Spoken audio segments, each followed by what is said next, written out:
The following program is video supplemental instruction. VSI is brought to you by the Teaching Center, UF's Learning Support Center, www.teachingcenter.ufl.edu. So number 3, we're asked to find all real solutions of an equation that involves a square root. So your tactic here is always get the square root to be on its own side of the equation. Then when you square both sides, you'll have the least amount of work to do afterwards. So in the interests of making everything positive, this is what we started with. I'm going to move the square root to the left side so it's positive and subtract this over. So our equation can be rewritten like so. So in doing this, now the square root is by itself. So now we're ready to square both sides.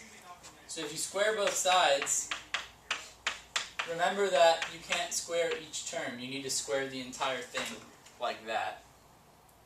So now it's just a matter of FOILing this out, combining all like terms, and seeing what solutions we get. Remember though that when you have an equation with a square root in it, you need to check your solutions to make sure that they actually work.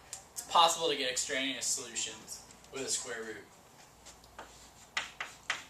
So here we would have 1 minus 4x plus 4x squared. We can combine like terms here and write things in kind of a more normal order. We would have 4x squared.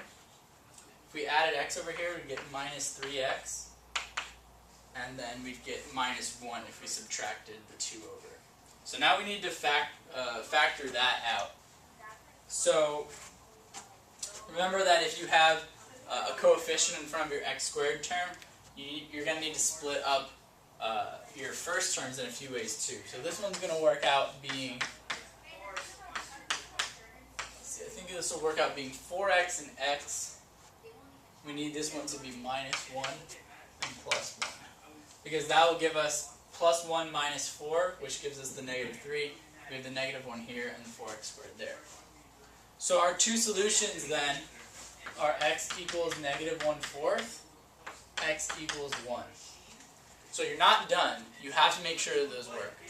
So let's just try them in our original equation here and see if they work out. So let's try this one first. So we have 2 times negative 1/4 equals 1 minus the square root of 2 minus negative 1/4.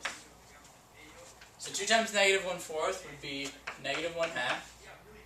We get 1 minus the square root of 2 plus 1/4 would be 9 over 4, because 2 is 8 over 4.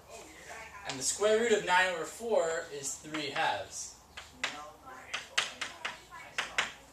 So we get negative 1/2 equals 1 minus 3/2. That's true. 1 minus 3/2 does give us negative 1/2. So that solution works. Next, let's try x equals 1. So we would have 2 times 1 equals 1 minus square root of 2 minus 1. So now we plugged in 1 for x. We get 2 equals 1 minus square root of 1. Square root of 1 is 1. This is 0, so we get 2 equals 0. That is not true, obviously. So this does not work, and our only solution is x equals negative 1/4. The Teaching Center, UF's Learning Support Center, www.teachingcenter.ufl.edu.